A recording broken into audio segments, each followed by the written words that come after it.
we're gonna have to get started. This is one of my longer classes, and I'm gonna try to zip through a little bit because I wanted to wait some time to get started. I'll hand this stuff out in just a second.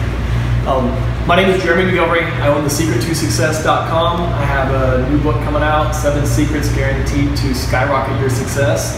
And 5 of those secrets are what I'm going to talk about today. 2 of them are different that are inside of the book.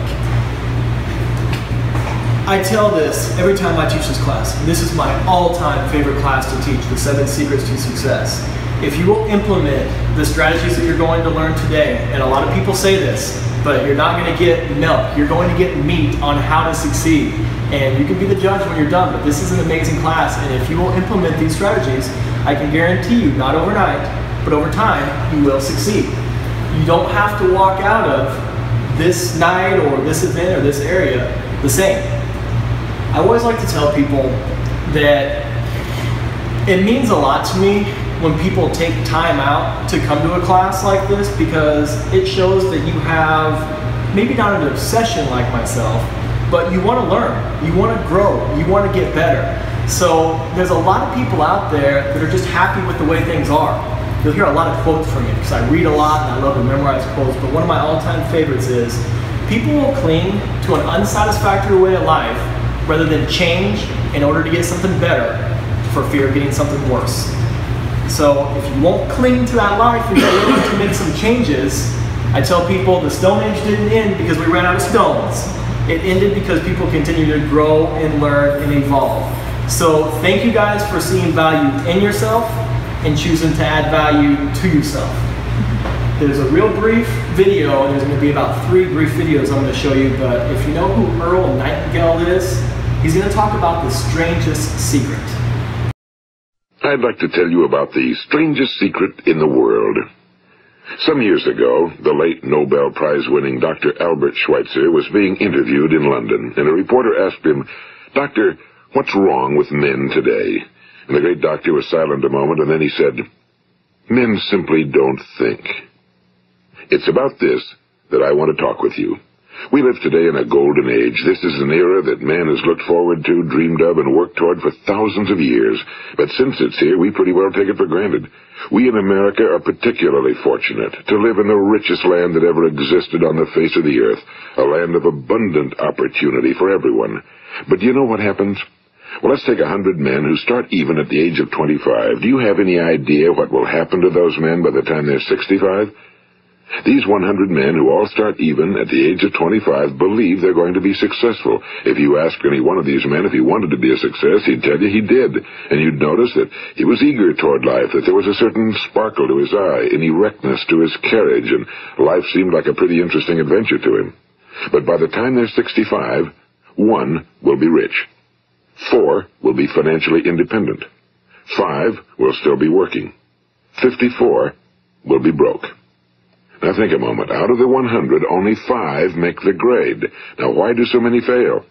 What has happened to the sparkle that was there when they were 25? What's become of the dreams, the hopes, the plans? And why is there such a large disparity between what these men intended to do and what they actually accomplished?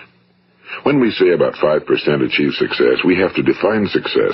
And here's the best definition I've ever been able to find. Success is the progressive realization of a worthy ideal.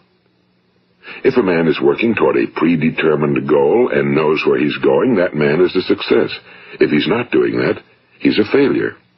Success is the progressive realization of a worthy ideal. Rollo May, the distinguished psychiatrist, wrote a wonderful book called Man's Search for Himself. And in this book he says, the opposite of courage in our society is not cowardice. It is conformity. And there you have the trouble today. It's conformity, people acting like everyone else without knowing why, without knowing where they're going. Now think of it. In America right now, there are over 18 million people 65 years of age and older. And most of them are broke. They're dependent on someone else for life's necessities. Now, we learn to read by the time we're 7. We learn to make a living by the time we're 25. Usually by that time, we're not only making a living, we're supporting a family. And yet by the time we're 65, we haven't learned how to become financially independent in the richest land that has ever been known. Why? We conform. And the trouble is that we're acting like the wrong percentage group, the 95 who don't succeed. Now, why do these people conform? Well, they really don't know. These people believe that their lives are shaped by circumstances, by things that happen to them, by exterior forces. They're outer-directed people. A survey was made one time that covered a lot of men, working men, and these men were asked, why do you work? Why do you get up in the morning? 19 out of 20 had no idea. If you ask them, they'll say, well, everyone goes to work in the morning, and that's the reason they do it, because everyone else is doing it. Now let's get back to our definition of success. Who succeeds? The only person who succeeds is the person who is progressively realizing a worthy ideal. He's the person who says, I'm going to become this, and then begins to work toward that goal. You almost could stop this whole class right there after what you hear. And this is from 1956. Now, an article in the New York Times that Teresa, an economist, wrote, this is just a few months ago. She said that 75% of Americans nearing retirement right now have less than $30,000 in their retirement accounts. And so in 1956, when this was recorded, as opposed to just a few months ago in the New York Times, not a whole lot has changed. And so you wonder, if we live in one of the richest societies with abundance everywhere, why are more people not successful or wealthy? Some of my thought processes are, never take advice from someone you wouldn't trade places with. A lot of people are giving advice out there that have no right to give advice. What have they achieved? What have they accomplished? What have they been through? What have they overcame? What have they learned? Those are good questions always to ask. So the very first secret to success is you have to have a burning desire to achieve your goals. If you'll notice, Earl Nightingale talked about these people get out of bed in the morning and go work on their purpose. These people aren't getting out of bed in the morning and saying, oh, I have to go pull myself to this career, or I have to go do this. It's more of, I get to do this. And so, as simple as it may sound, the very first secret is you have to have a burning desire to go do something. And then you have to commit your goals to paper. Brian Tracy says goals that are not written down are merely wishes and fantasies. So it's really important, and we're going to do a short exercise in a minute to talk about that. This is super simple, but it really is the formula to setting and achieving your goals. What do? Decide what you want. A lot of people are not crystal clear on what they want. People pay me very good money just to help them get their vision clear, just to figure out where they're going in life and then put together a step-by-step plan to get there. A lot of them could do it themselves, but they haven't. The next is the plan that I talked about. Many people don't have a plan. I use MindMeister. It's free, mindmeister.com. And you can literally lay out a vision map for yourself of what steps you need to take to achieve your goals. I do these classes with massive audiences, and I always ask people, show of hands, how many people worked on their goals today? You know, some people will raise their hands, some people are not going to raise their hands no matter what you ask them. But I think a lot of people are not actively working on their goals every single day. This is a very fun exercise. Will everyone grab or pass out one of these sheets in the middle? Or, I'm sorry, one of these pieces. You were at the class when I did this last time? No, but I've seen it. Okay, go ahead, and I'm just going to give you a couple of seconds. Open this up, and I want you to count how many F's are on the inside of this paper. Everybody has the same letter they're looking for, but I believe everyone has a different amount of F's.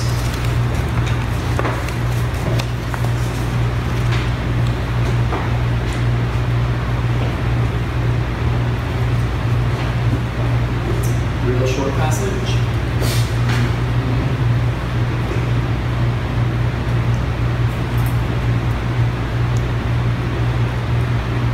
More seconds.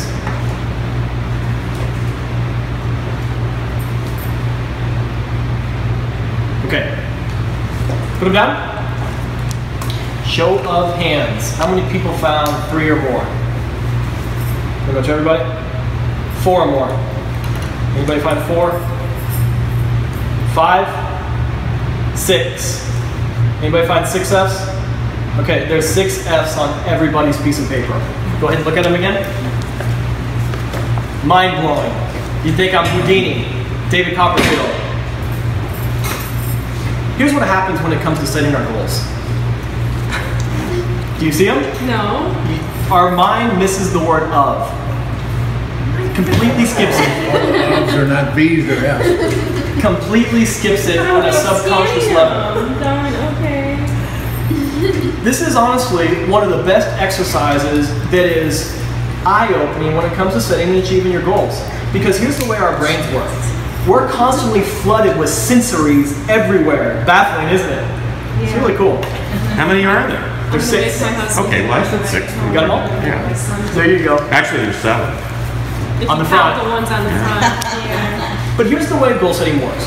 We're constantly flooded with so many things coming at us that our minds filter a lot of things out. And if you're crystal clear about what you're looking for, and I tell you, and you tell yourself, like an inner itinerary, you will, what you're trying to achieve, a whole new world opens up. It's almost the old adage, you know, when you go buy a car, you see that same car all over the road. It was always there. You know, I have a client I always use the example with that, you know, he says every time he was going to the mall, there's baby strollers everywhere. Well, he just had a new child. And so now his mind is open up to seeing those things. And so when you commit your goals to paper, when you can use the paper in the front. We're actually going to do some exercises with that. All right, thanks. But when you commit your goals to paper, and I'm talking about longhand, writing this stuff out, it functions inside of, and we'll talk about this again later, our neurotransmitters, and something magical does happen inside that gravity pulls us towards what we're looking for. You might be at Starbucks, get a cup of coffee, and there might be a flyer up there of somebody that's advertising something or doing something that can help you get closer to your goals. But if you don't know exactly what you're looking for, if you're not 100% certain about it, you're never going to get there, never going to achieve it. And the more specific, the more measurable these goals are, the better off that you can be. You know, this, I want to lose weight, or this, I want to make more money.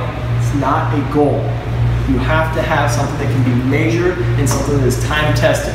Goals are one of my all-time favorite subjects, but we're just going to touch on them a little bit today. John Maxwell, one of my all-time favorite authors, writer of many, many, many books, says your success is found in your daily agenda, your daily routine. And we're going to get into habits because that's where your agenda and routine comes from. And so what you do day in and day out determines whether you'll be successful or not. And a lot of that is predicated on habits. We're going to spend some time on habits. And I have read everything you could ever imagine on habits. This is a short. Now let's see. Where was I? I wonder which way I ought to go.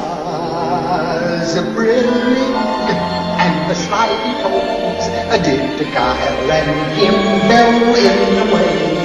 All amusing were the water holes and the mole rats out of gray. Now, where in the world do you suppose that?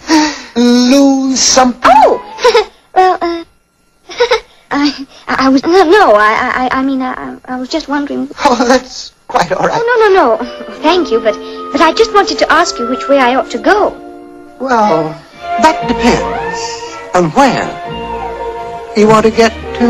Oh, it really doesn't matter. As long as I can... Then it really doesn't matter which way you go. It doesn't matter which way you go if you don't know where you're going.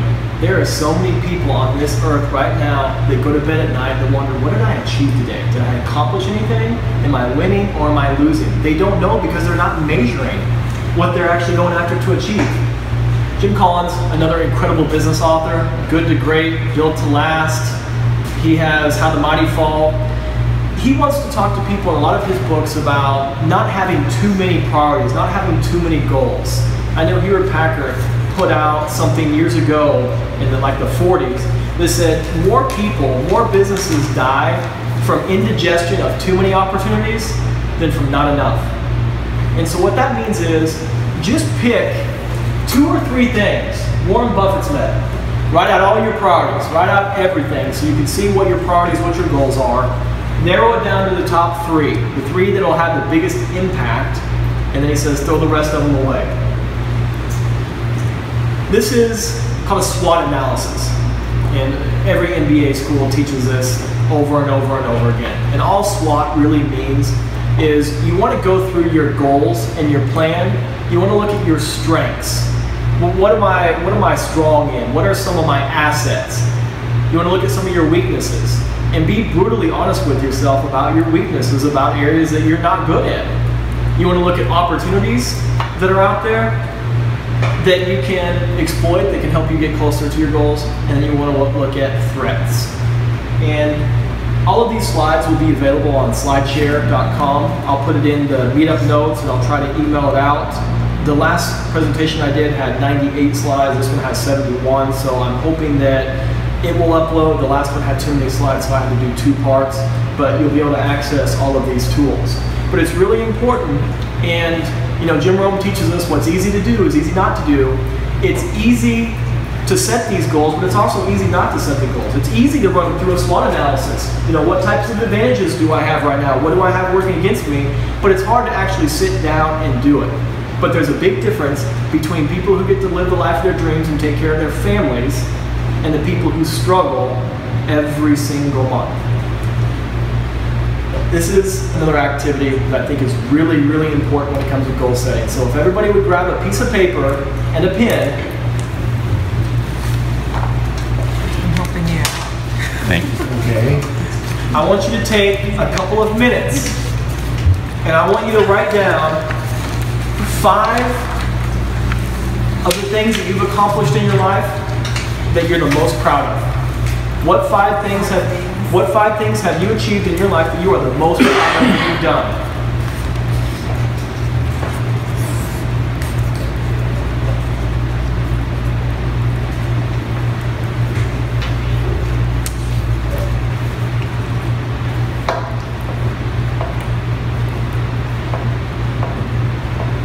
Okay, let me tell you why this is important. John Maxwell teaches this in his book called The 15 Invaluable Laws of Growth. And he talks about successful people, when they're setting their goals, they spend a majority of their time reflecting on what they've already achieved, as opposed to what they need to go achieve. Because when you reflect on things that you've done in your life, it gives you confidence to achieve other things. And I think that one of the biggest struggles that people have, and I have several YouTube videos about tips to, raise your self-esteem and raise your confidence. When you set your goals, that dictates a lot of who you think you are and what you're going to do and who you're going to become in life. And when you're able to look back and say, I achieved this, I did this, and nobody can take this away from me no matter what possibly happens. So I want to have every person share one thing on their list. Share one with us, please. Completing a master's and a bachelor's degree in medicine. That's very significant. I earned 2 trips from a sales job, turning door to door. That's awesome. I started building a residual income. Awesome. Sir? Been in business for 36 years. That's incredible. Just grasping the whole self-development attribute, just learning and reading, just everything as far as personal development and growth. That's so important. I can tell by our communication already that you are entrenched in this stuff. And when I talk about Jim Rohn or these other people, I know exactly what you're talking about. Jim Rohn says that formal education will make you a living, but self-education will make you a fortune. Absolutely. I listen to his tapes. Ma'am? I overcame breast cancer. Wow. Doesn't matter what else is on this list. There you go. Awesome, awesome. Yeah. Same thing. When I was going through chemo, I decided to go back to school, and I'll be doing my master's in 3 weeks. Holy cow. When you hear people that have achieved things like that, and who knows what type of struggles or setbacks you've had to endure to do this, so many people let minute things hold them back that are trivial in life. So I hope that when you set your goals, when you write your goals down, and we're not going to do that today, but when you go home tonight, tomorrow, in a quiet place, nobody bothering you, you reflect on what you wrote right there, and that should give you the confidence to propel you to say, now look what I can go do, and now look what I can go achieve. That's one of the most important things you can ever do when it comes to setting goals, is look at what you've done, because that will give you the confidence to move forward. Secret number 2. Successful people remove all the noise and clutter in their life and they do not spend major time on minor things. I think that is so important. You'll have people, and we talked about Facebook earlier, and I'm actually going to talk about that. People spend so much time on these social media outlets that I think it will baffle the workforce for the unproductivity, I don't know if that's a word, but it's going to take place in the future. And a lot of it is, we are addicted to distractions. We want to be interrupted. Say you don't, but people do. My coaching clients, when they're in front of me and we're working and they have a notification that comes up on their computer or their phone, I get very angry because there's some studies that say it takes you about 7 minutes once you get interrupted to get back on task. Imagine getting interrupted 10 times a day. That's a lot of time that's taken away from. And so you have to make certain, and these are new slides that I've never had in here before, but I am so adamant about this, about Facebook constantly asking people to check them, to look at what they're doing. I'm going to take a couple seconds and I'm going to walk you through, step by step, how to turn this stuff off. I'm a Mac person, but almost all computers have system preferences. Go to your system preferences. Next, go to your notifications. Next, every single one of them. No banners, no alerts, no anything. Turn it all off. Your phone. So that's a picture of my puppy. That's in sleeping position. Your phone. Go to your settings. Go to notifications. And turn it all off. Turn it all off. You can get to this stuff later. One of the classes I teach in time management, I talk about time block. You have to time block your time because if you don't run your day, you can finish that. You can finish that. So turn all this stuff off. Everything. This is my personal stuff. Everything is off. I don't want to see anything. I will make a time when I can go check what's taking place. And I have a substantial social media presence, and I get a lot of flack from people saying I'm not responding to them. That's not on me. I do the best I can to encourage people and put value out every day, but I can't respond to your messages and comments. Not possible. Our mind, the way it works when it comes to our attention is it literally is a muscle. And we're going to get into this willpower in a little bit. But if you remember the parable of the talents, I always tell when it comes to this, anything that you don't use in life, you forfeit, you lose. It's gone forever. And so the law of use is almost like the parable of the talents. If you'll remember, what is it? The master goes away and gives each one of the servants, he gives one 3, he gives one 2, he gives one 1. And he says, you know, do the best you can to take care of these measures of gold. And when I come back, we'll see how you did. The one that gets 3 goes and wheels and deals, I guess, and tries to do whatever he can to find commodities and grow his 3. The one that was given 2 does the exact same thing. But the one that was given 1 measure of gold, he takes it, digs a little hole, buries it, camouflages it, makes sure it's safe and sound. So the master comes back, asks him, you know, how'd you all do? First one says, you know, I got off to a rough start, things didn't go all that well, but you'll notice I took your 3 measures of gold, and now we have 6. Good job, I suppose he said something like that. What about the gentleman who had 2? He did the same thing, he doubled it. But the person who had 1 talent, 1 measure of gold, he says, you know, I preserved what you gave me. This is all that we have left. And he says, get away from me, you wicked and slothfully man. And he takes the one who has 1 and he gives it to the person who has 3. The reason for that story is, I like to tell people what you don't use, you lose. So if you're not using your willpower to stay on track, if you're not using your potential, it's just like a muscle. The more that you exercise, the stronger it gets. The more you get out of your comfort zone, the better you get. The more you read, the smarter you get. There are so many studies after studies that talk about the reason why Alzheimer's and different diseases won't affect you as much as if you keep your brain activity high. And we're going to talk about neurotransmitters and neurons in our brain because it may sound complex, but it's not. The problem is a lot of people mistake working hard for getting somewhere in life. And I always use the example, think about it like this. When you go to a restaurant, who's the hardest working person in the restaurant? Probably the busboy. Person cleaning the tables. He's working hard. He's not making any money. And so you've got to be careful that you're working smart and you're working hard. It's going to take both. And then there's a study that was done in the, I think it was like 1930s, with Henry Fabry. And that's where you'll see caterpillars up there. There's something called processionary caterpillars. And what these caterpillars are is they lock step with one another and they just follow each other around. They actually lay like a small little yarn or a small little thread so that they just continue to follow one another. And so what the scientist Henry Fabry did is he got a flower pot and he put these processionary caterpillars on the top of the flower pot, on the lid, and lined them all up and then gave them a little nudge so they would start doing circles around this flower pot. He put the processionary caterpillar's favorite food in the middle of the flower pot, which was pine needles. And so day 1 goes by, 24 hours, and they're still walking around the lid of this flower pot. Day 2 goes by, doing the same thing. After day 5, they start falling over from exhaustion and starvation. Their favorite food is inches from them, but they're dying of starving and frustration because they're confusing activity with productivity.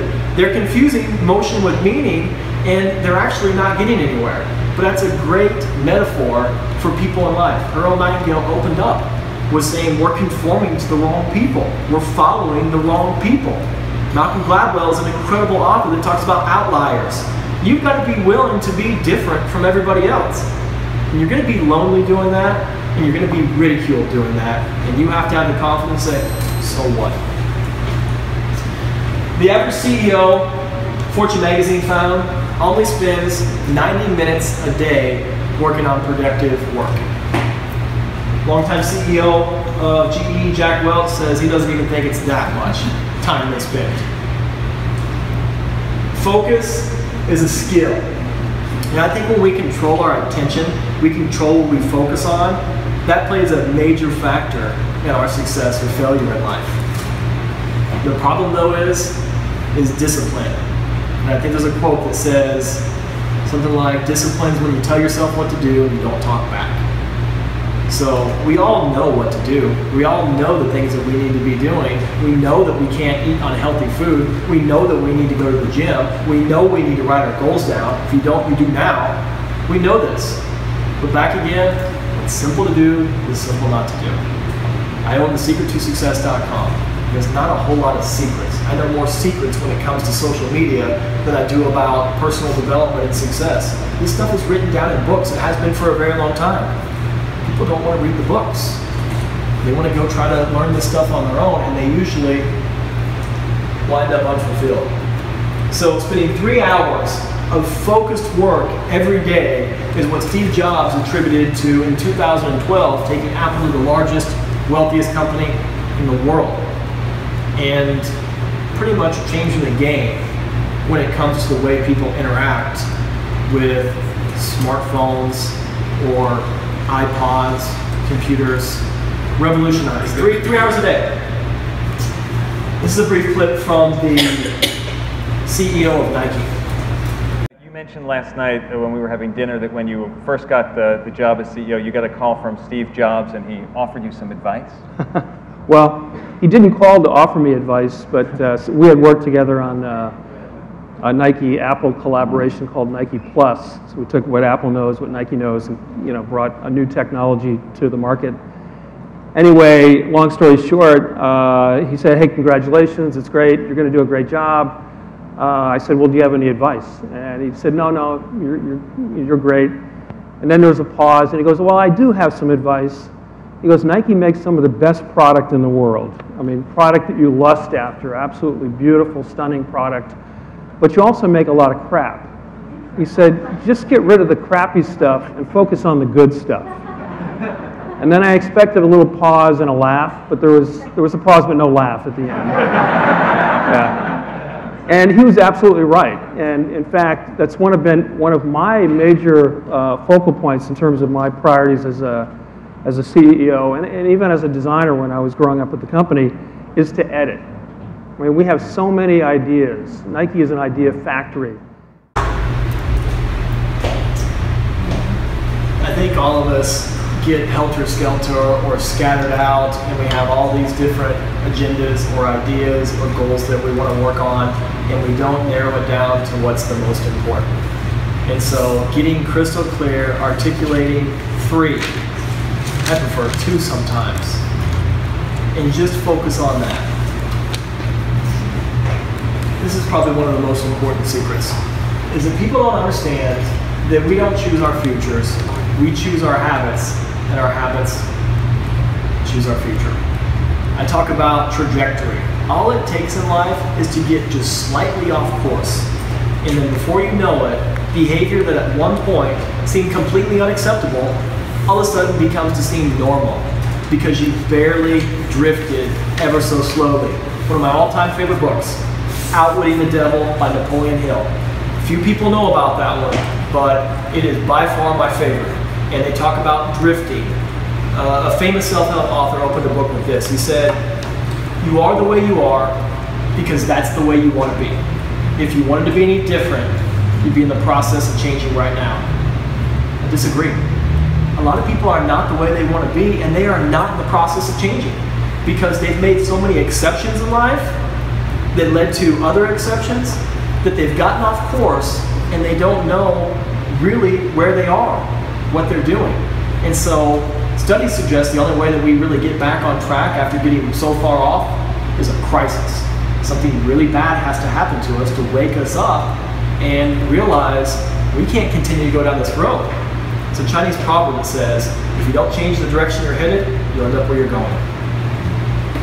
So habits are very, very important. And this is about a 10-minute clip. This is Charles Duhigg. He wrote a book called The Power of Habit, another one of my all-time favorite books, because he breaks down probably one of the best people ever on how habits work. And you must understand your habits. My name is Charles Duhigg, and I'm the author of this book, The Power of Habit. So imagine for a minute that, that you have this cookie problem. Okay, a cookie habit. Every day you go up in the afternoon. Let's say you work in a building in Midtown that's called the New York Times, and on the 14th floor is this cafeteria with this amazing cookie selection. And you put this little note on your monitor that says, "Do not eat the cookie." And then every afternoon you manage to ignore that note and go upstairs and get a cookie.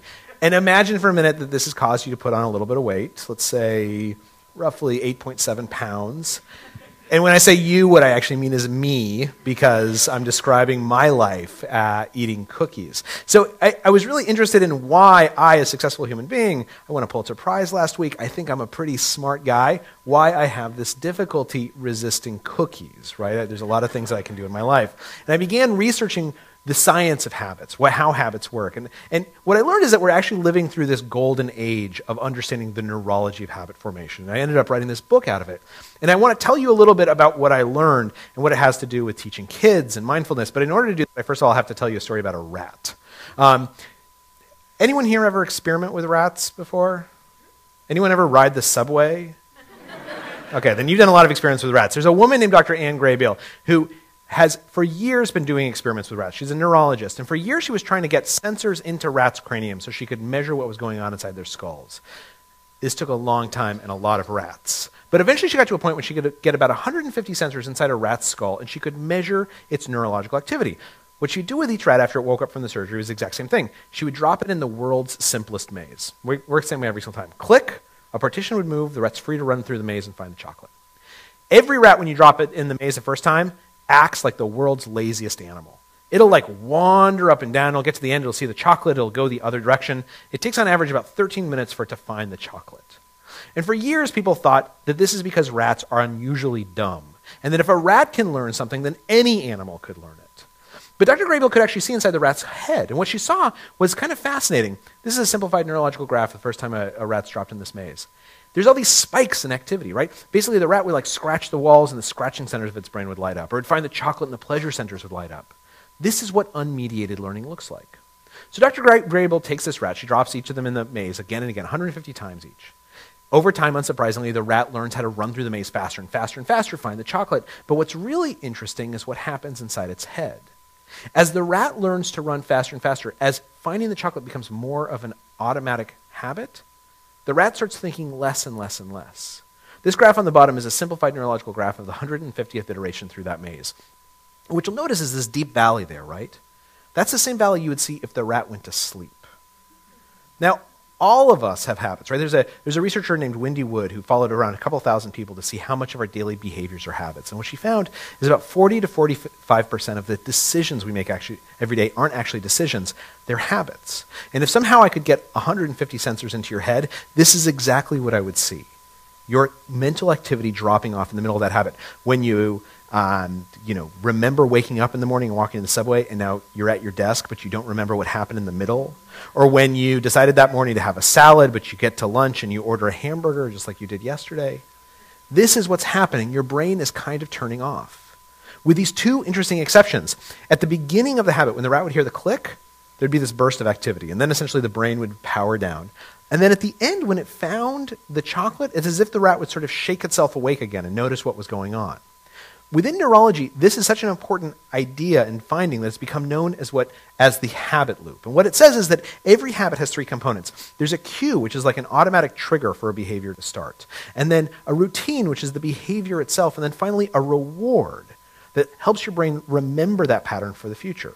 Every habit has cues and rewards. And for years, everyone from Aristotle to Oprah, when they've talked about habits, they've focused on the routine, on the behavior. But what we've learned in the last decade is that it's the cue and the reward that influence how habits function. Just to give you an example of this, does anyone here exercise?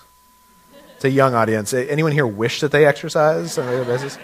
Okay, so there was an experiment that was done in Germany where they took an audience like this and they said, all of you should exercise. And then they took about a third of the audience and they said, okay, look, this is what I want you to do. Choose a cue, like always put your running shoes next to your bed, or go running with the same group of friends.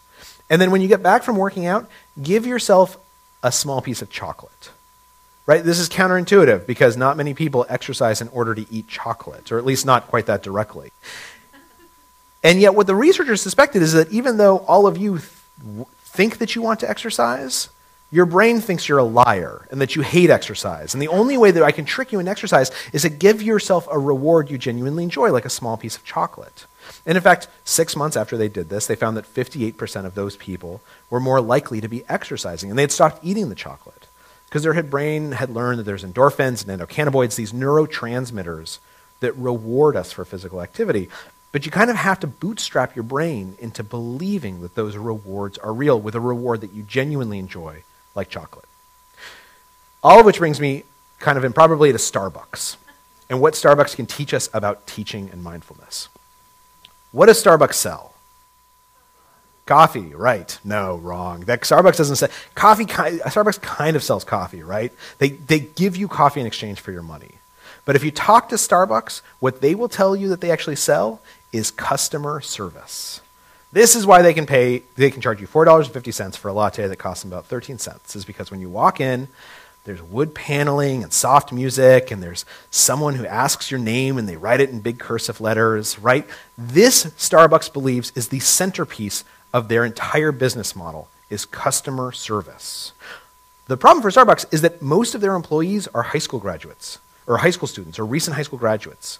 People with no professional experience. And the problem, as many of you know, with being a high school student or a recent high school graduate, is that you act like a high schooler or a recent high school graduate. You act like a moron, right? Like I acted like a moron for an entire decade after I graduated.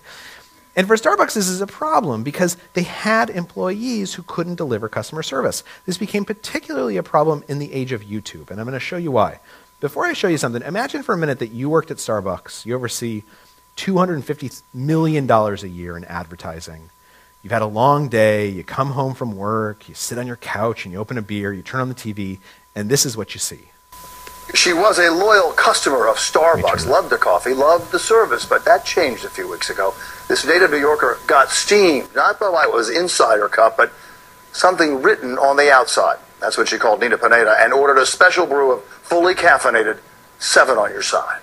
And then when you looked at it, what'd you think? I was shocked. I didn't understand why. Why would they do that? Vicky Reveron is talking about this Starbucks cup. On the side, a Starbucks employee wrote what she ordered, a caramel frappuccino. But instead of scrawling her name on the side, she says he wrote the B word. It says bitch. My name is not bitch, it's Vicky. So if you've ever wondered idly what $250 million sounds like going up in flames all at once, turns out it sounds like my name isn't Beep, it's Vicky. Starbucks went and did an investigation to figure out what happened here. Vicky was served by this kid named Eduardo, right? 19-year-old kid, employee for 8 months. He'd been doing a great job. The night before Vicky comes in, he had a fight with his mom. And he's hour 7 into an 8-hour shift. And this woman comes in who orders this coffee with the bad word on it, drinks the entire cup of coffee, goes home, changes clothes into a nice blue blouse, comes back to the Starbucks, calls a TV camera, waits 45 minutes for the TV camera to show up, and then gives this interview. Which is all a long way of saying, Eduardo might have been totally right? But it doesn't matter. For Starbucks, this is a disaster, right? Like, it doesn't matter how rude a customer is. Starbucks delivers customer service. This is their basic promise. They are going to treat you nicely regardless of who you are. So Howard Schultz and his team, there's been incident after incident like this, and they have this meeting to try and figure out how are we going to fix this, because this keeps on happening. And what they decide is we need to increase our employees' willpower. What they noticed is that about 10 to 15% of their employees would do great. And then they would have this one shift where they would fall apart, usually about 6.5 to 7 hours into a shift. And they figured what they needed to do is figure out how to give their employees willpower to make it through that 8-hour shift so they don't do something stupid like write a bad word on a cup. Now, luckily for them, there had been a whole bunch of research that had been done into willpower. Most of you are probably familiar with this since you come from a teaching background. The most famous, of course, being the marshmallow test. I assume you guys have heard of the marshmallow test. For anyone who hasn't, this is how it worked. There was this researcher in the 1960s at Stanford. He had a 4-year-old daughter. He took her and a whole bunch of her friends, and he put them in a room one by one. He'd put a marshmallow in front of them, and he would say, okay, look, here's the deal. You can eat that marshmallow. I'm going to leave the room for 10 minutes. If when I come back, the marshmallow is still there, then you will get a second marshmallow.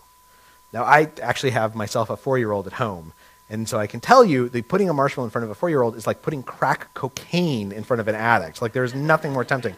This experiment has been replicated. Let me show you some tape of what happens when you put a marshmallow in front of a 4-year-old. I'm gonna go do something and then I'll come back. It smells yummy. Oh, it smells really good.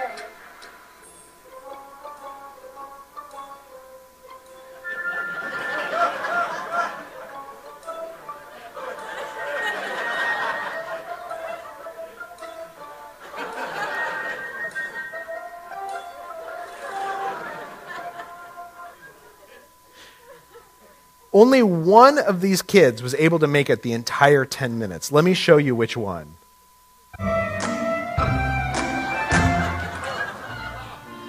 How'd you do? Did you do good? You did? You wanted to eat it, didn't you? Yeah. So did I tell you to give you another one? Okay, now you can have both. You need them.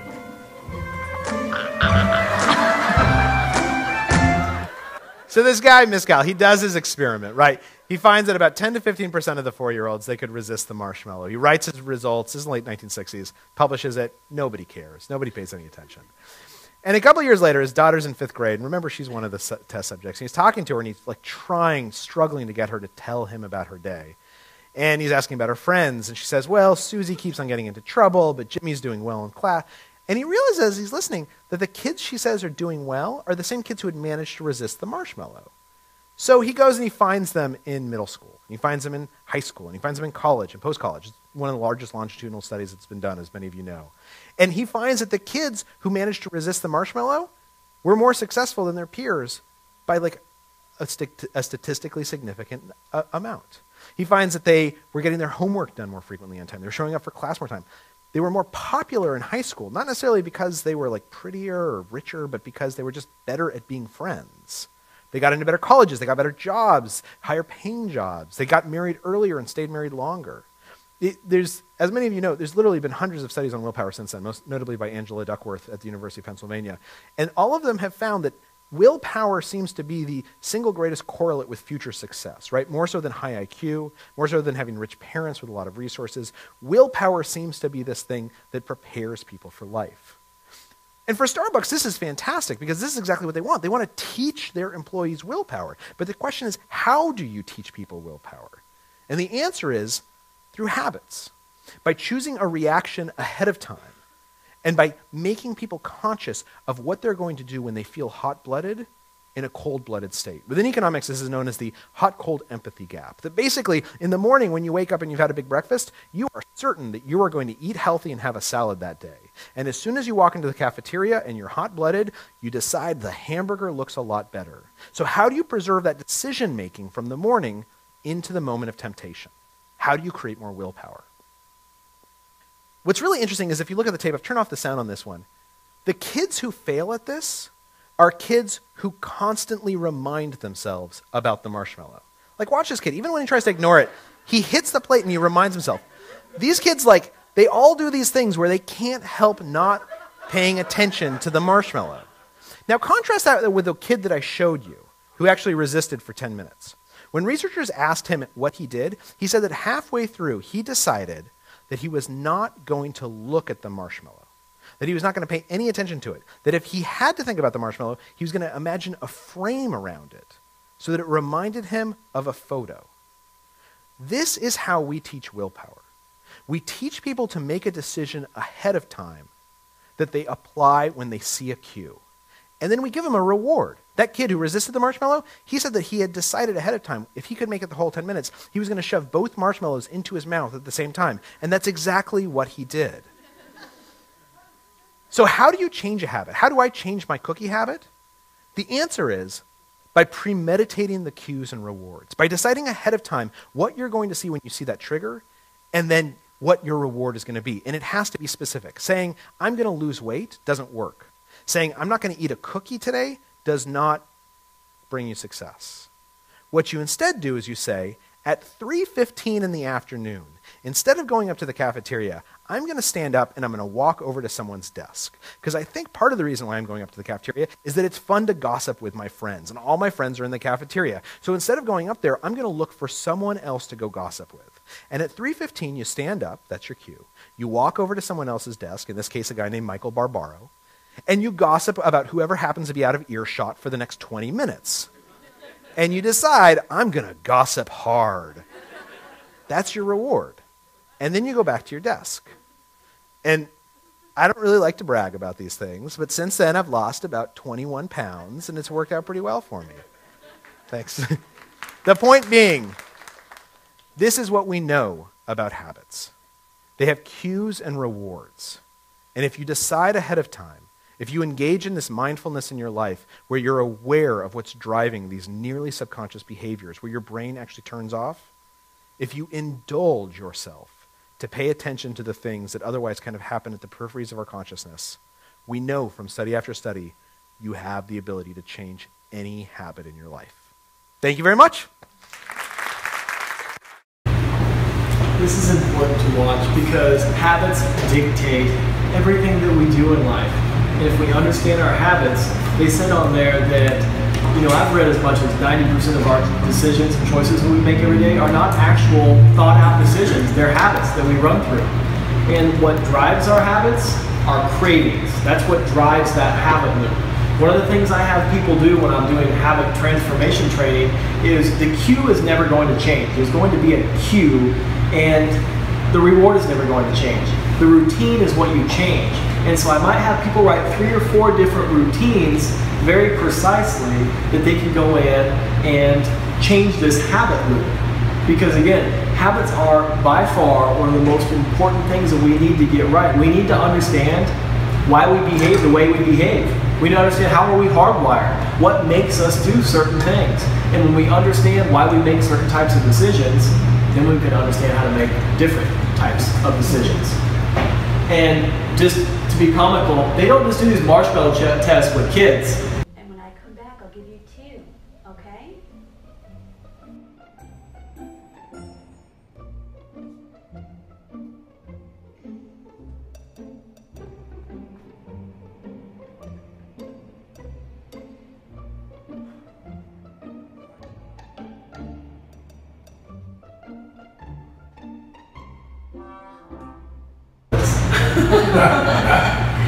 But anyhow, willpower, again, is like a muscle. The more you make yourself stay focused, the more you make yourself concentrate, the more you remove the distractions, the stronger you get. you'll see several testimonial videos from people talking about my services and what I do with them. And I don't ever tell any of them what to say. Maybe I'll tell them what not to say. Just kidding. But almost every one of them will say Jeremy's focus, his drive. When I focus on something, I lock in. And there is nothing that's going to get me out of my realm or out of what I want to do. And I think that's the reason why I'm able to have iTunes podcast launching, write books, own the secret to success, help people achieve their goals, speak on stages with great authors. I think because I focus, I don't get distracted. I'm not allowing my distractions to ever compete with my dreams. I figure out what I want to do, and I do it. Nothing is going to stop me. And more people need to get like that. And so again, the habit loop is something that might sound simplistic, but this is very important.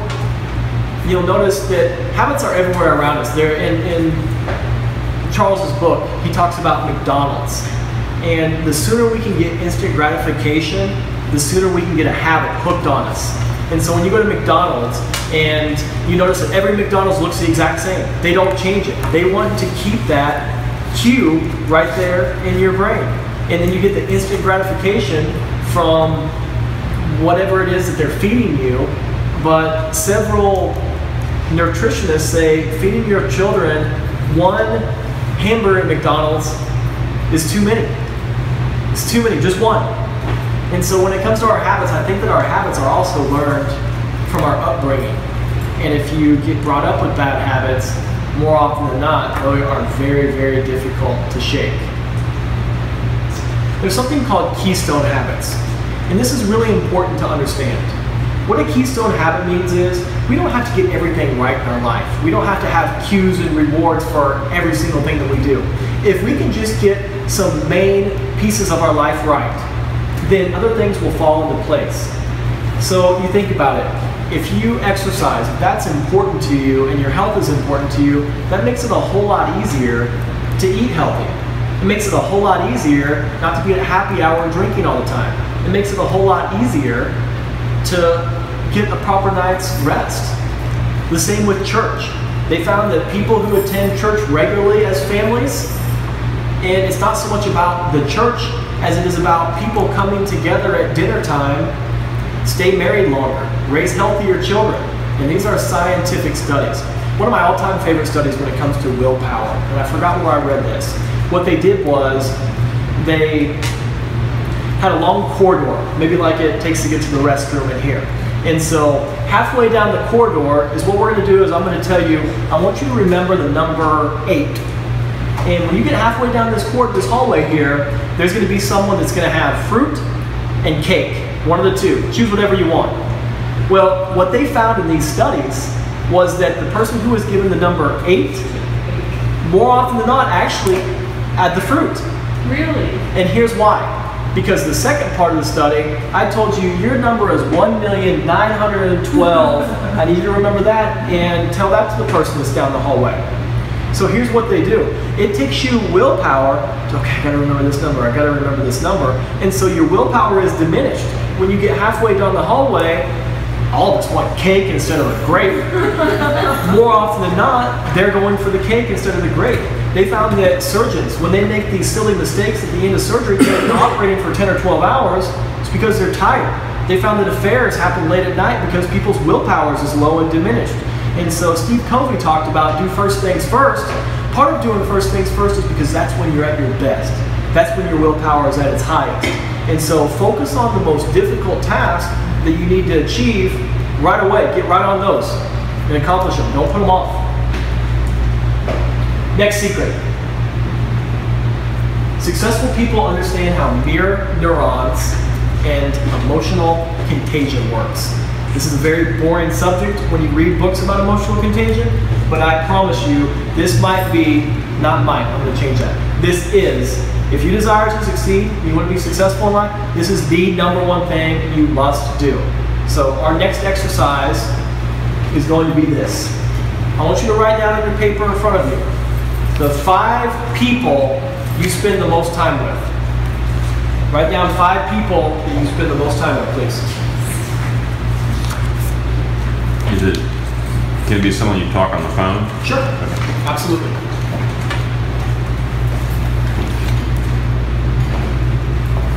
Okay, now next to these 5 people, in whatever you choose success to be.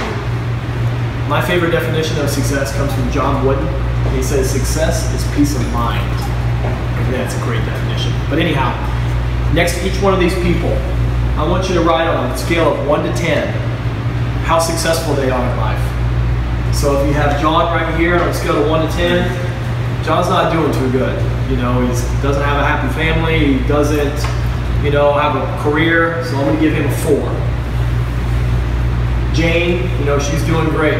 Getting her master's degree, you give her a 9. So give these people on a scale of 1 to 10 where you think they are in life for success.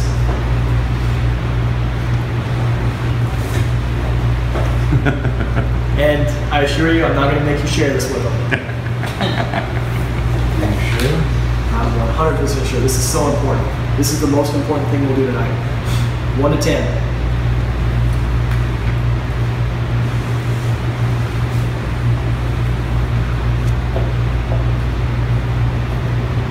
Okay, now I want you to add those 5 numbers up, write them down. What are those 5 numbers total?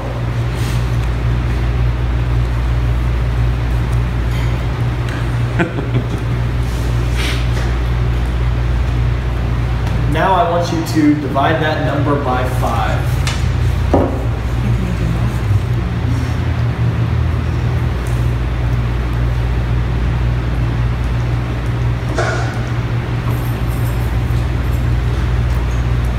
Jim Rohn teaches us that we are the average of the 5 people we spend the most time with. And so I like to have people do this, and it helps give them a snapshot of where they are. And so if you're hanging out with a bunch of people that are averaging a 4 or 5, whatever that number you divided that by, that's what you are. Jim Rohn says you can tell the type of income people earn, the type of associations they're with, the books they read, their health, what they eat, by who you associate with. Now, where am I going with this when it comes to mirror neurons and emotional contagion? This is where I'm going with this. Oh my God!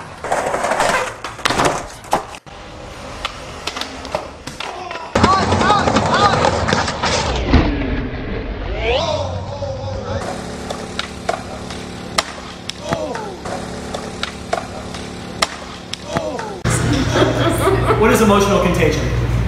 Emotional contagion is right now you felt their pain. You felt that. It's called monkey see, monkey do when it comes to mirror neurons. We unconsciously are mimicking the people that we surround ourselves with. We're communicating with these people unknowingly. You'll notice a lot of times when I do this at restaurants, this talk. When someone takes a drink, other people at the table will take a drink. When people yawn, other people yawn. And so it is so vitally important that you're not associating with people that are doing dumb things, for lack of better terminology, because unconsciously your mirror neurons inside of your brain are going to make you do dumb things. And the more you're around people that have bad habits and are doing things that aren't getting you to where you want to be in life, unconsciously, the more you're doing that. And this goes back again to exceptions. And the reason why I'm real good at these secrets to success is because I've made all the mistakes. I've made all the mistakes. And I still make original mistakes, hopefully going forward. But the worst thing any of us could ever experience in life is when we don't recognize who we become. Parts of our life have gotten so far out of control that we don't see what's gotten far out of hand. And a lot of that comes with the people that we associate with. So it's very important that, and it's not easy. It's not easy to cut people out of your life. And sometimes it's family you've got to cut out of your life. It's not easy. But if you want to achieve your goals, you need to choose your future over your friends, over your family sometimes. Doesn't mean you got to be mean to them, but it means that you need to choose yourself and choose what's most important for you, because we can watch a video of some skateboarders being hurt and we can feel their pain. That's exactly the way mirror neurons work. We feel what people see and do. Is that Jim Rohn, the sports guy, or someone else? Jim Rohn was actually a famous self-help author. I just started really studying him pretty profusely maybe 4 or 5 years ago, I was more Zig Ziglar, Earl Nightingale, Brian Tracy, Tony Robbins. But Jim Rohn, he probably passed away 3 or 4 years ago. Herbalife was one of his business areas. He's written several books. But I think that he taught principles and strategies that were very simple.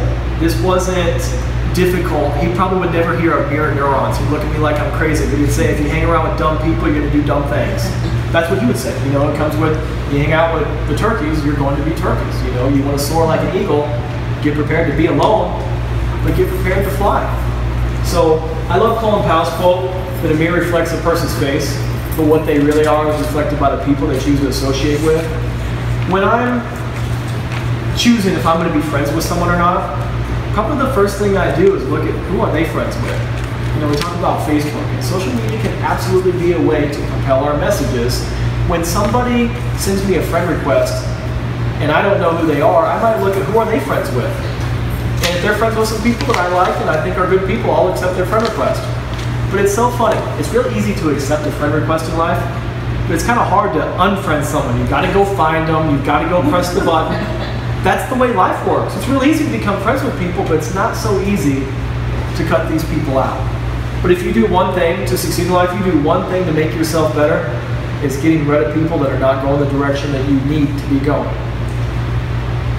Unsuccessful people, they don't surround themselves with what I call dream stealers. People that are always telling them that whatever their plans are, whatever their ambitions, oh, that's too much, you probably shouldn't do that. You know, this is personal, I don't want to share this, but my family was like that with me. Jeremy, why would you want to put yourself out there that much? Why would you want to go out and teach people? What do you know to tell these people? Well, I know a lot because I read a lot and I've been through a lot. And I'm the type of person who probably would be okay with trading places with where I am in my life right now. And so it's important if you learn something, and what I talk about in my book, the best way to learn something is to teach it. And I'm going to be looking for more people to help me teach more of these classes because it does more for the teacher than it will ever do the learner. You're going to learn this stuff. And that's really important that you do that. But unsuccessful people, and you'll rarely read about this in success books, they leave this part out. If you desire to succeed in life, you must. It is a requirement to surround yourself with success-oriented, like-minded people. People that will raise you up and lift you higher. If you're not where you want to be in life, get around some people who are, because we mimic their behavior. There's things that happen subconsciously inside of us that can help us make more money just by people that are making more money. It's crazy, like finding the F's in there, but it does work. Successful people, like I said, they surround themselves with dream supporters, people who believe in them. When I get text messages from my friends and ask me, Jeremy, how can I help you become successful? It's exactly what I do. I'm taken aback.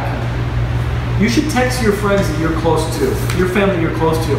How can I help you achieve your goals? What can I do to help you become more successful? And do it. Help them. I tell people all the time, if you're achieving your goals yourself, they're not big enough. You should have people helping you. And asking for help, by the way, is not a sign of weakness. It's a sign of wisdom. So it's really important to put yourself out there and ask for help. Every one of us can improve. I need to start moving along. Secret number 5, lifelong learner. Constantly be in the pursuit, as Earl Nightingale said, at getting better. They call it chasing the fox in some business books. But they say you're never supposed to catch the fox either. So you should always be elevating your goals. You should always be trying to do something that's extraordinary in life, so it makes you get out of bed, so it makes you learn, so it makes you grow to the person you're going to become. You know, I own thesecrettosuccess.com, like I said. I would have never guessed in 1,000 years I'd have a domain like that. But I wrote a book, The Science to Success, and I went to register that book. I went to register that name. And up popped The Secret to Success relatively inexpensively, and I bought it. And just through dumb luck, the algorithms through Google give me a ridiculous amount of traffic because Secret and Success is in the exact same, I guess, domain. But my mentor taught me that success is not necessarily a destination. We don't arrive at success. Success is a direction. So you gotta just get going somewhere. And eventually you'll pivot and get there. But be a lifelong learner. And you need to hire coaches or have good doggone mentors to help you get to where you're going. We can't improve ourselves by ourselves. It doesn't work that way. And I tell people, never underestimate the power of Automobile University. I think I'm taking this from Zig Ziglar. But Zig Ziglar was huge on listening to audio cassettes, listening to podcasts. A lot of people have great information out there, and all this time you're wasting listening to whatever is on out there, you could be developing yourself. You could be getting ideas.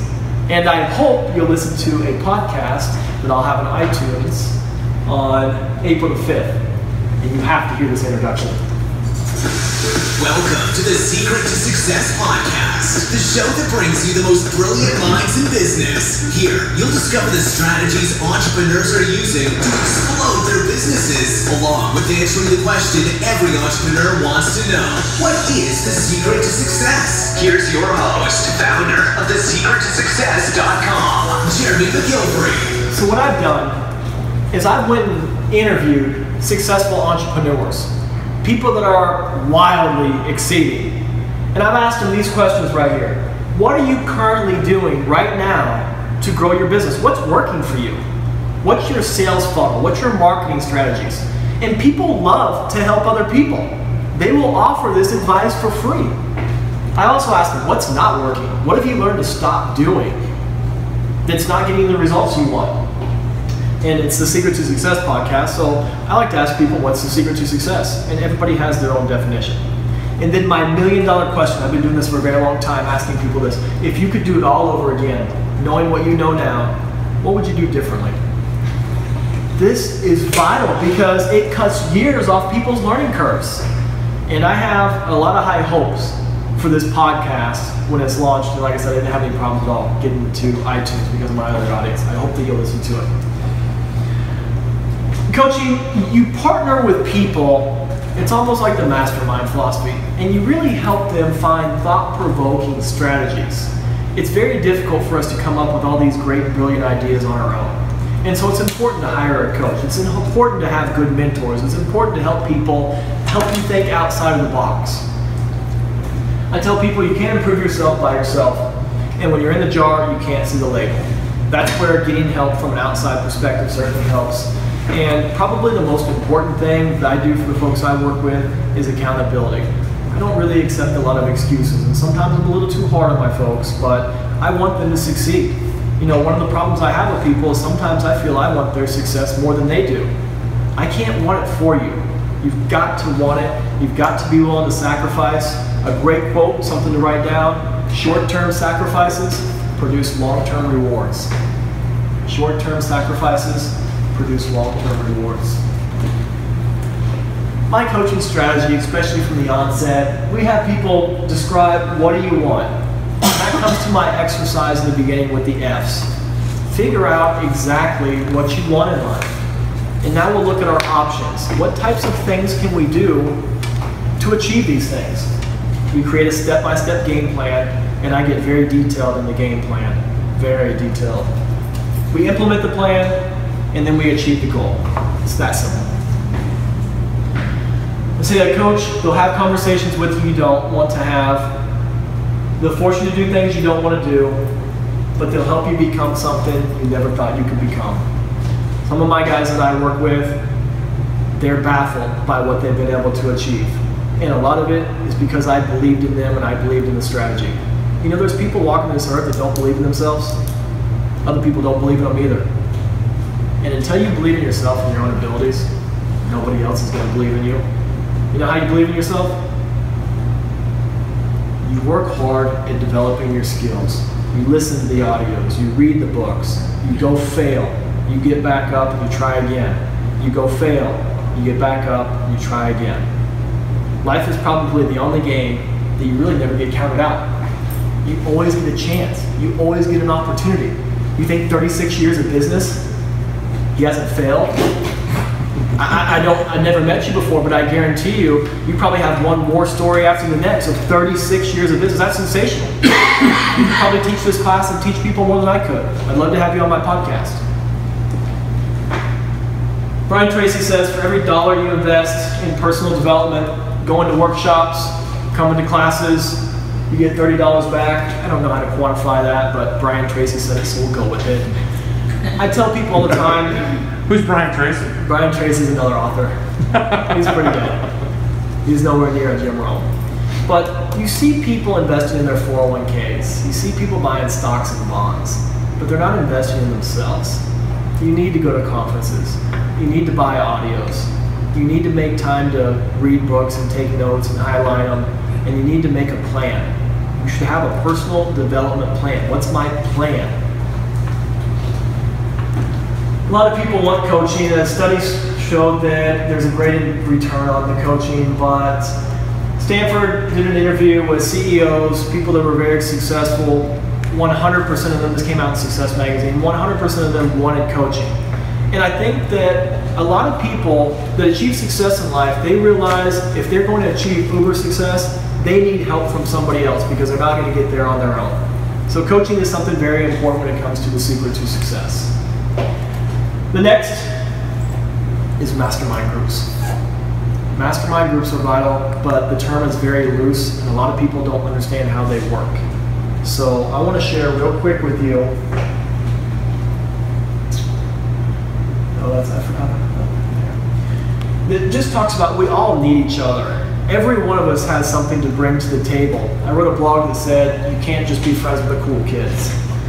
You need everybody on your team to help you. And the least likely person that you wouldn't think that you could rely on or depend on are the people sometimes that come through for you.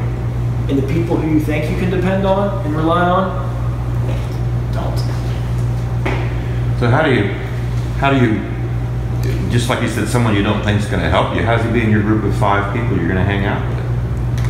Sometimes that's just dumb luck. I have some people that are in my circle of friends and I don't know how we would have ever crossed paths, divine intervention call it, but it goes back to almost success isn't a destination, it's a direction. When you're going the right directions, when you're doing the right thing, it's amazing what type of people will gravitate towards you.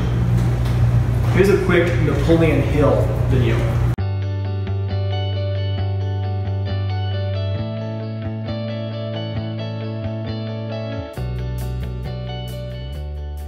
We come now to the second of the 17 principles which lead to the master key with which you may open the door to the attainment of your definite major purpose in life. This principle of success is called the mastermind principle. I want you to understand the nature of the mastermind principle because you must use it before you can take possession of the master key. An understandable definition of the mastermind is this. It consists of 2 or more people who work in perfect harmony for the attainment of a definite purpose.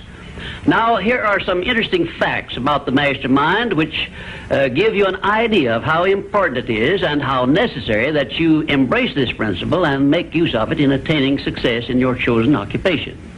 First of all, it is the principle through which you may borrow and use the education, the experience, the influence, and perhaps the capital of other people in carrying out your own plans in life. It is the principle through which you can accomplish in 1 year more than you could accomplish without it in a lifetime if you depended entirely upon your own efforts for success. And I have heard well-informed Bible students say that the first known application of the mastermind was that which existed between the Nazarene and his 12 disciples. Of one fact I am absolutely sure. When you form a true mastermind alliance with others and work with them in a spirit of perfect harmony, you can draw freely upon the spiritual forces within you in carrying out your plans and desires. I also know that the mastermind principle can give you absolute protection against failure, provided always that your purpose in using this principle is beneficial to all whom you influence. In my research while organizing the science of success, I had the collaboration of practically every outstanding successful man this country has produced during the past 50 years. And I can tell you definitely that their success was due in the main to their knowledge and application of the mastermind principle. I wish also to call your attention to the fact that our great American way of life and our unmatchable system of free enterprise have been built upon the mastermind principle. The greatest document ever conceived by the mind of man is a perfect example of the mastermind principle in action. It is the Declaration of Independence, and the best evidence of the importance of maintaining perfect harmony in a mastermind alliance may be found in the fact that the 56 men who signed the Declaration of Independence knew full well that it might turn out to be either a license of freedom for all mankind or a death warrant which would cause each of the signers to be hanged. There is no such thing as something for nothing. Everything, including your personal success, has a price that must be paid. The mastermind principle, where people kind of mistake what it is, it could be a husband and a wife. It could be two business partners. When you come together, you formulate ideas and you work on these ideas collectively instead of competitively, it's amazing what you can accomplish.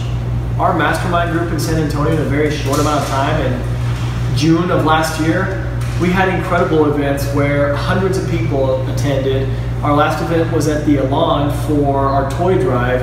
We raised almost 1,000 toys for homeless children in San Antonio. 1,000 toys, that's a lot. Actually, it might have been more than that. It was a lot of toys. So bringing people together, we can always do more collectively than we'll ever be able to do independently. And another part is the accountability. If you're going to be inside of a group, you want to be accountable to the other groups. So forming small mastermind groups, I think, is very important. Harvard Business Review stated it's a must-do for every entrepreneur. You should get around other business owners and bounce your ideas off one another. It goes back to, if you're in the jar, you can't read the label. Andrew Carnegie, wealthiest person on the planet still to this day, if you want to compare his dollars to Bill Gates or Carlos Slim or anyone else. Andrew Carnegie attributed his mastermind group to his success. In The Wealth of Nations, one of the books that he published, he says that everything that he built came from brainstorming with other successful business owners. And we see this time and time again with Henry Ford, Thomas Edison. I mean, all these people come together, and that's the reason why I think they're able to achieve such success. Very few of us achieve things on our own. And of course, we have the San Antonio Mastermind. The final secret. Successful people see failure not as something you do. It's something you do, not as something you are. And there's another great book called Fail Forward by John Maxwell. It's one of my all-time favorites. And he talks about embracing failure. You know, this almost goes back to, if you look at habits and how the neurotransmitters or how our brain waves work. You know, when things are going along okay for us, we're not thinking all that much. We're just kind of going through life. When we're in the middle of a crisis or a failure, we're very engaged. We're paying attention to everything that's happening around us. I think it was Emerson who said, a good learner would never waste a crisis. Because you want to go in and extract as much information as you can when you're going through these difficult times. You want to ask yourself questions. What am I learning from this? What am I extracting from this? What am I doing to hedge the long-term risk here? And what am I learning so this doesn't happen again? So I think understanding that there's going to be failures, there's going to be setbacks, there's going to be adversity. It's just how you respond. My last story, maybe it'll be my last story. There's a story about a mule that falls in a dry well. And the farmer goes and he finds out that this mule's down there kicking, making all this noise. And he says, the mule's really not worth saving. So he goes to his farmer friends around and says, will you help me get some dirt, shovels of dirt, and bury this mule in the dry well? It's old, there's no point of, saving this creature. And so when the first shovelful of dirt comes down on this poor mule, that's where he really begins to kick hysterically. Because it dawns on him, they're not here to save me. They're here to bury me. And so after he takes something psychologists call deliberate calm, gathers himself and says, every time a shovel of dirt hits me square in the back, hurts me, I'm going to shake it off and I'm going to step on it. And the mule, battered, tired, steps on this dirt every single time and eventually, triumphantly, steps out of this dry well. Now, the takeaway here is, what was meant to end this mule's life actually is what saved it. And the only reason why it saved this mule's life is because of the way it responded to what was happening. Every one of us have a choice of how we respond when we go through adverse events.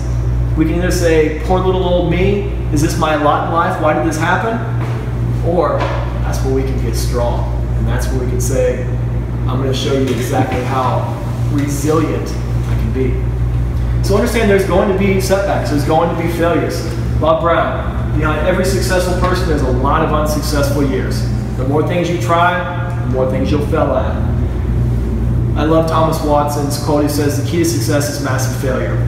There's a short story about Thomas Watson who says one of his employees committed a $600,000 mistake, and they kind of ridiculed Thomas Watson. Said, why didn't you fire this guy? It cost you $600,000. He says, why would I fire someone I just paid $600,000 to train? It's a good way to look at it. Warren Buffett, even though he says, this gives us all hope. He made the majority of his money after he was 50 years old. And a lot of people think Berkshire Hathaway was this extremely successful company. Warren Buffett says he would have been better off if he never heard of Berkshire Hathaway because it cost him so much money and he took so many losses from it. We don't ever see the downside. We always see the upside. We see something called WD-40. But what we don't understand about WD-40 is it stands for Water Displacement 40th Formula. The first 39 failed. Another extremely successful billionaire failed at Virgin Cola, Virgin Cosmetics, Virgin Cinemas. He needs to change the first name, and then he'll stop failing. But anyhow, he says make more mistakes than anybody else. Seth Godin, another incredible author and podcaster, he talks about, you know, you've got to be willing to fail because you've got to be willing to start. A lot of people aren't starting in life. They're waiting for the perfect time, or they're waiting for the right resources, or they're waiting for more money. Newsflash. There's no such thing as a perfect time. It's going to cost you more than you ever dreamed it would when it comes to sacrifices and money. But once you get started, then you can pivot, and it's amazing how things will conform to you when you say, I'm going to do this. Charles Branson, he says, screw it, let's do it, and he is the king of failing. The guy's been bankrupt several times, but we don't hear much about that. We hear about his islands and jets. Because the key is, I think, when we fall down is when we grow. But when we stay down, that's when we die. We have to be resilient and get back up. And in closing, I think life pretty much works like this. It's almost like a pendulum. The more times you get told no, the more times you have the opportunity to get told yes. We saw Napoleon Hill. He says that there's an equivalent seed inside of failure. And so when you have a massive failure, more often than not, you can have a massive success. But you have to be willing to alter your plans, but not alter your goals. And so that's why I tell people, you should always say, I love failure. It's quite all right to fail. It's okay to want to give up. All of us do. It's just not okay to give up. That's it. Thank you guys. Thank you.